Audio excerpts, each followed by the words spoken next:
श्री गणेशाय नमः, श्री कृष्णाय नमः, श्री सरस्वती नमः।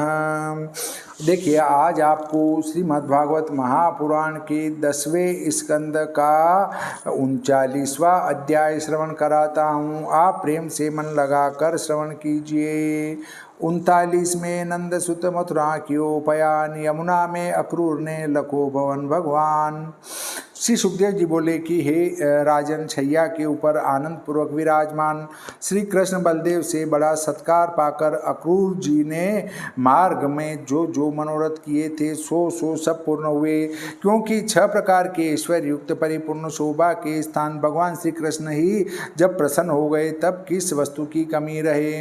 हे राजा परीक्षित, कृष्ण परायण भक्त किसी वस्तु की चाहना नहीं करते। इसके उपरांत देवकी नंदन भगवान श्री कृष्णचंद्र संध्या समय का भोजन कर अपने यादवों से कैसे कंस का बर्ताव है सो अक्रूर जी से पूछने लगे और जो कुछ करने का विचार है उसको भी पूछा। श्री भगवान बोले कि हे सौम्य, भला तुम्हारा आगमन कुशल क्षेम से तो हुआ है, तुम्हारा कल्याण तो है, जाति के बंधु बांधव तो सुख से और आरोग्य हैं, किसी को कुछ दुख तो नहीं है। हे अक्रूर जी को मामा कंस तो हमारे कुल का रोग बड़ा है, फिर अपने बंधु बांधव और प्रजा की क्या कुशल पूछे। देखो, हमारे निरपराध माता पिता अत्यंत कष्ट हुआ, हमारे लिए उनके पुत्र मारे गए और हमारे ही लिए वह बंदी हुए। हे साधु, बहुत दिनों से तुम्हारे दर्शनों की अभिलाषा लग रही थी, सो आकर हमको दर्शन दिया, यह बड़ा ही अनुग्रह किया। हे तात, अब यह बताइए कि आपका आना कैसे हुआ। श्री सुखदेव जी बोले कि भगवान श्री कृष्णचंद्र के इस प्रकार पूछने पर महात्मा अक्रूर जी ने जब वृतांत वर्णन कर दिया कि कंस यादवों से शत्रु भाव रखता है और वसुदेव जी को मारने का भी उद्योग उसने किया था और जो संदेशा लाए थे वह जिस लिए स्वयं उनको दूत बनाकर भेजा था और देवर्षि नारद जी ने जो कहा कि श्री कृष्ण वासुदेव के पुत्र हैं सो सब कह सुनाया।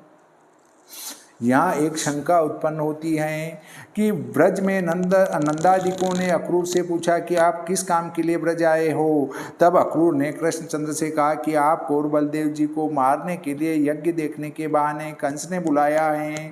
ऐसा कहा तब स्वामी का विश्वासघातकपन का पाप लगेगा, क्योंकि यह बात गुप्त करके कंस ने अक्रूर का विश्वास मान के कही थी कि अक्रूर किसी से नहीं कहेगा, और जो कंस सरीखे कपट करके कहें कि महाराज आपका मामा है और कंस राजा भी हैं सो यज्ञ का कौतुक देखने को बुलाया है, तब भगवान की ओर कपट का पाप भोगेंगे।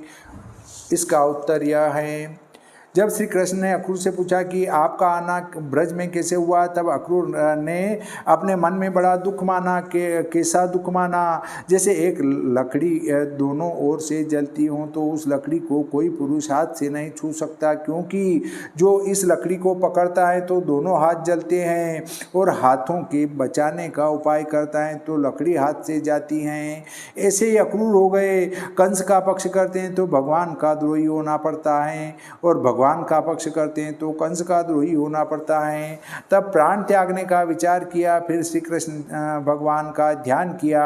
उस ध्यान में श्री कृष्णचंद्र ने अक्रूर को आज्ञा दी कि तुम क्यों इतना कष्ट सहते हो, कंस का कपट हो सो आप प्रकट मत करो, हमारी ओर से कपट में तुमको कुछ दोष नहीं होगा। फिर भगवान ने कहा, हमारी ओर से कपट की त्रास त्याग दो, क्योंकि हम सब संसार का कर्म जानते हैं, मनुष्यों की नाई हम नहीं हैं। इस प्रकार भगवान की आज्ञा पाकर अक्रूर ने कंस के कपट रूप वचन कृष्ण से कहे। भगवान तो सब जानते ही हैं, फिर क्यों गुप्त रखकर दोष का भागी बनूं, इसलिए कह दिया कि तुम दोनों जनों को यज्ञ देखने के लिए कंस ने बुलाया है। भगवान श्री कृष्णचंद्र और बड़े बड़े शत्रुओं का पराजय करने वाले बलराम जी ने महात्मा अक्रूर का वचन श्रवण कर कुछेक मुस्काते हुए नंद जी से राजा कंस का संदेश कहा।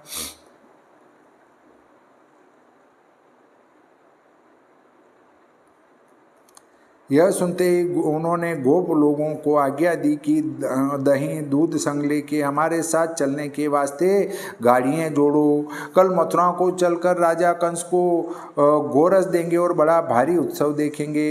देखो यह सब देशवासी जीते हैं। इस प्रकार नंद जी ने गोकुल में डिंडोरा पिटवा दिया। इसके उपरांत संपूर्ण गोपियाँ इस समय अपने जीवन कृष्ण बलराम को मथुरा ले जाने को ब्रज में अक्रूर आए हैं, यह बात सुनकर अत्यंत दुखी हुई। बहुत गोपियों की तो यह दशा हुई कि उसके सुनने से जो हृदय में ताप हुआ उससे गोपियों के मुख कुमला गए और वस्त्र कंकण केशों की ग्रंथि सब शिथिल हो गई। और बहुत स्त्रियों की यह दुर्दशा हुई कि श्री कृष्णचंद्र के ध्यान से सब इंद्रियों की वृत्तियाँ जाती रही। वे मुक्त होने पर जैसे देह का भान जाता रहता है वैसे ही देह का भान भूल गई। बहुत सी गोपियाँ स्नेह से मुस्काए हृदय को आनंददायक चित्र विचित्र बोलने वाले श्री कृष्णचंद्र के वचनों का स्मरण कर मोहित हो गई। बहुत सी मुक्ति के देने वाले भगवान श्री कृष्णचंद्र के मनोहर चलन, स्नेह भरी चितवन, शोक को दूर करने वाली बोली इत्यादि चेष्टा और बड़े बड़े चरित्रों को स्मरण करने लगी। यह अवश्य ही जाएंगे। इस भय से विरह में कातर आंसू बहाती भगवान श्री कृष्णचंद्र में मन लगाए हजारों गोपियों के झुंड मिलकर संपूर्ण परस्पर यह कहने लगी। गोपियाँ कहने लगी कि हे विधाता, तुझे कुछ भी दया नहीं है, क्योंकि जीवों का परस्पर मिलाप वह प्रेम बंधा कर उनके पूरे सुख भोगने पर भी वृथा वियोग कर देता है। इसी से तेरी क्रीड़ा बालकों के समान है, अर्थात तू मूर्ख है। जो तू शाम अलकों से आच्छादित सुंदर कपोल, ऊंची नासिका वाला, सोच मिटाने वाला, मंदहास्य के लेश मात्र से भी शोभायमान श्री कृष्णचंद्र के मुख का एक बार दर्शन कराकर पीछे छिपा लेता है। हमने तेरा क्या अपराध किया है? दान करके लेता है, इसलिए तू बड़ा कठोर है। अक्रूर लिए जाता है, मैं तो नहीं ले जाता। यदि विधाता यह कहे तो इसके उत्तर में गोपियाँ कहती हैं कि अरे विधाता, निर्दयी अक्रूर नाम धरकर तू ही आया है, सो अपने दिए हुए कृष्ण रूप नेत्र अज्ञानी के समान करके लिए जाता है। जिस तेरी दी हुई आँख से भगवान श्री कृष्णचंद्र के एक एक अंग में तेरी संपूर्ण सृष्टि की सुंदरता हम देखती हैं। अरे रे क्षण भंग स्नेह वाले नंद के पुत्र की मुस्कान से मोहित हुई घर में बंधु और पुत्र पतियों को छोड़ हम साक्षात उनकी दासी हुई। परंतु बड़े आश्चर्य की बात है कि वह हमारी ओर को दृष्टि उठाकर देखता भी नहीं। जान पड़ता है कि उसे नित्य प्रति नए नए प्यारे लगते हैं। मथुरा की स्त्रियों को इस रात का सवेरा अच्छा होगा, क्योंकि उनके मनोरथ निश्चय सच्चे होंगे। देखो, जो स्त्री मथुरा में पधारे भगवान श्री कृष्णचंद्र का मुख जो कि कटाक्ष से वृद्धिगण और मुस्कान रूप, जिसमें रस ऐसे सुंदर रस का पान करेगी। हे बालाओं, भगवान श्री कृष्णचंद्र यद्यपि माता पिता आदि के पराधीन हैं और धीर हैं, परंतु तो भी उन स्त्रियों के मधु के समान मीठे भाषणों से इनका चित्त हरण हो जाएगा। वह उन स्त्रियों के लजीले मंद हास्य व विलासों से भ्रम जाएंगे। इसलिए जो अपने गांव की रहने वाली हैं उनके निकट पीछे किस प्रकार आवेंगे। आज तो मथुरा में दाशारह वंशी, भोजवंशी और अंधवंशी यादवों की आंखों को निश्चय आनंद होगा, क्योंकि लक्ष्मी संक्रमण करने वाले संपूर्ण गुण युक्त देवकी नंदन भगवान श्री कृष्णचंद्र को जो पुरुष मार्ग में देखेंगे उनके नेत्रों को निश्चय ही बड़ा आनंद होगा। ऐसे क्रूर कर्म करने वाले निर्दयी का अक्रूर नाम किसने रखा है? जो यह निर्दयी बहुत दुखी था, हमारे बिना पूछे प्राणों से प्यारे भगवान श्री कृष्णचंद्र को हमारी आंखों से दूर लिए जाता है। देखो, यह कठोर बुद्धि कृष्ण रथ में जा बैठे, उस पर भी यह अभागे ग्वाल पर गाड़ी को शीघ्र ही हाँकने की चेष्टा करते हैं। ऐसी अनिति को होती हुई देखकर कोई बड़ा बूढ़ा भी मने नहीं करता। इस समय किसी गोपी को विघ्न हो जाता तो बुरा शकुन विचार कर श्री कृष्ण नहीं जाते। हाय हाय, आज देव ही हमारे प्रतिकूल चेष्टा करता है। फिर गोपियाँ बोली कि सखी, हम सब चलकर भगवान श्री कृष्णचंद्र को मने करेंगी और उनके रथ के आगे आज जाए आड़ी पड़कर कहेंगी कि यदि आप जाते ही हैं तो हमारी छाती पर रथ का पहिया उतार कर ले जाओ और हमारे कुल के बड़े बूढ़े भी क्या करेंगे, क्योंकि जो अर्ध क्षण को भी नहीं छूट सकते, उन्हीं मुकुंद का वियोग कर देव ने हमारे चित्त दिन कर दिए हैं। हे गोपियों, और देखो सखी, उन्हें कृष्ण की स्नेह भरी मनोहर मुस्कान, मनोहर लीलापूर्वक चितवन आलिंगन से रास की सभा में अत्यंत बड़ी रात्रि में एक क्षण के समान बीत गई थी। अब बिना श्री कृष्णचंद्र आनंद कंद के विरह रूपी दुख के समुद्र को कैसे तरेंगी। संध्या समय बलदेव जी के संग ग्वाल बालों से वेष्टित हो बांसुरी बजाते, जिनके बाल और माला गायों के खुरों की धुरी से परिपूर्ण रहते थे, ऐसे भगवान श्री कृष्णचंद्र वन में आने के समय कुछ एक हंसते हुए कटाक्ष सहित दृष्टि से हमारे चित्त को हर लेते थे।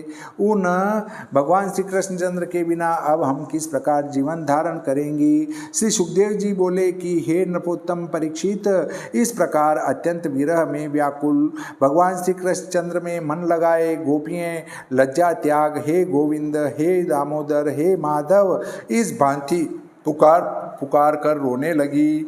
हे राजन, इस प्रकार गोपियाँ विलाप कर रही थी कि इतने में ही भगवान सूर्य उदय हो गए। इसके उपरांत महात्मा अक्रूर जी ने संध्योपासन कर रथ हाँका। तब गोपियाँ हाहाकार कर रोने लगी। केशव मूर्ति के वियोग में यशोदा व गोपियाँ इस प्रकार व्याकुल हो हाहाकार करने लगी। इसके उपरांत नंदादिक संपूर्ण ब्रजवासी ग्वाल बाल दूध दही माखन से भरे कलशों को ले गाड़ियों में बैठकर भगवान श्री कृष्णचंद्र के संग चले, और कृष्ण में आसक्त मन गोपियाँ श्री कृष्ण के पीछे जाके कदाचित श्री कृष्ण लौट आवे, इस प्रकार पेंडा देखने लगी। यादव श्रेष्ठ भगवान श्री कृष्णचंद्र ने जलने के समय उन गोपियों को व्याकुल देख शीघ्र ही आऊँगा ऐसे प्रेम सहित वचन दूत से कहलाकर शांत किया। हे परीक्षित, जहाँ तक रथ की ध्वजा देखी तहाँ तक तो रथ की धूल उड़ती देखी, और तब तक गोपियाँ भी भगवान श्री कृष्णचंद्र में मन लगाए चित्र की नाई लिखी सी खड़ी रही। परंतु जब जाना कि अब मुरली मनोहर नहीं आवेंगे, तब वे गोपियाँ अत्यंत व्याकुल हो लौटी और शोक प्रकाश कर परस्पर कहने लगी, हे राजन, इस भांति वे गोपियाँ विलाप करती हुई ब्रज में लौट आई और भगवान श्री कृष्णचंद्र की लीलाओं को गाय गाय शोक त्यागती दिनों को बिताने लगी। उधर पवन के तुल्य वेग वाले रथ में बैठे बलदेव अक्रूर सहित भगवान श्री कृष्णचंद्र संपूर्ण पापों का नाश करने वाली यमुना के निकट पहुँचे। वहाँ पहुँच हाथ पांव धो आचमन कर निर्मल मीठा जल पी, फिर बगीचे में आकर बलराम सहित रथ में बैठ गए। इसके उपरांत महात्मा अक्रूर जी भी भगवान श्री कृष्णचंद्र तथा बलराम जी को रथ में बैठा कर और उनसे आज्ञा मांग विधि पूर्वक स्नान करने लगे और जल में गोता मारकर गायत्री की जप करते करते महात्मा अक्रूर जी ने कृष्ण बलदेव को देखा। फिर अक्रूर जी को भ्रम हुआ कि राम कृष्ण को तो मैं रथ में बैठा कर आया था, सो यहाँ कैसे आए। कदाचित रथ में से उतर तो न आए हो, इसलिए निकल कर देखूं। इस प्रकार विचार करने लगे। फिर अक्रूर जी ने निकल कर देखा कि पहले के समान कृष्ण बलराम देव रथ में विराजमान हैं। कृष्ण बलदेव जो है रथ में विराजमान हैं।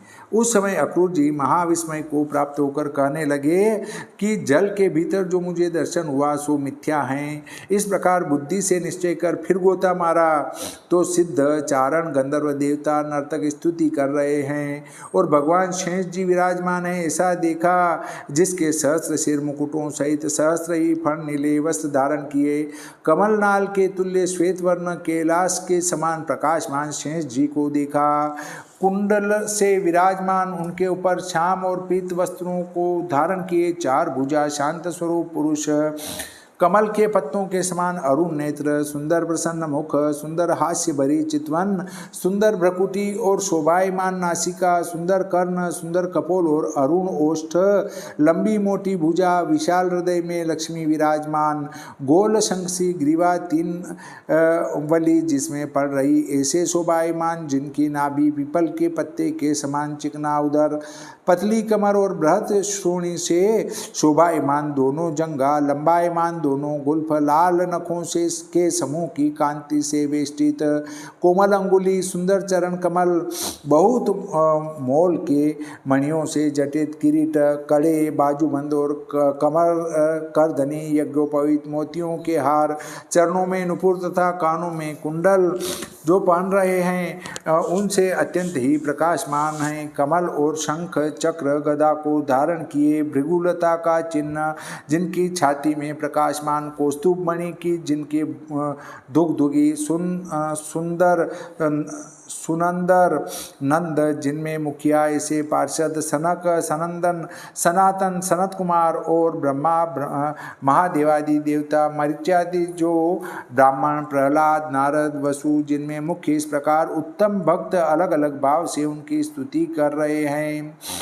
और श्री पुष्टि वाणी कांति कीर्ति तुष्टि इला ऊर्जा विद्या अविद्या शक्ति माया जिनका निरंतर सेवन करती हैं, ऐसे परिपूर्ण साक्षात भगवान श्री कृष्ण चंद्र का दर्शन कर अत्यंत प्रसन्न हो, परम भक्ति को प्राप्त हो, देह में रोमांच हो गए और भक्ति के कारण नेत्रों में आंसू भर आए, ऐसे महात्मा अक्रूर जी मस्तक नवाए, प्रणाम कर सावधान हो, हाथ जोड़ धीरे से सत्वगुण का आश्रय ले, गद वाणी से उनकी स्तुति करने लगे। श्री सरस्वती मैया की जय, श्री गणपति जी महाराज की जय, श्री कृष्णचंद्र भगवान की जय, श्री रामचंद्र भगवान की जय, बजरंग बली की जय।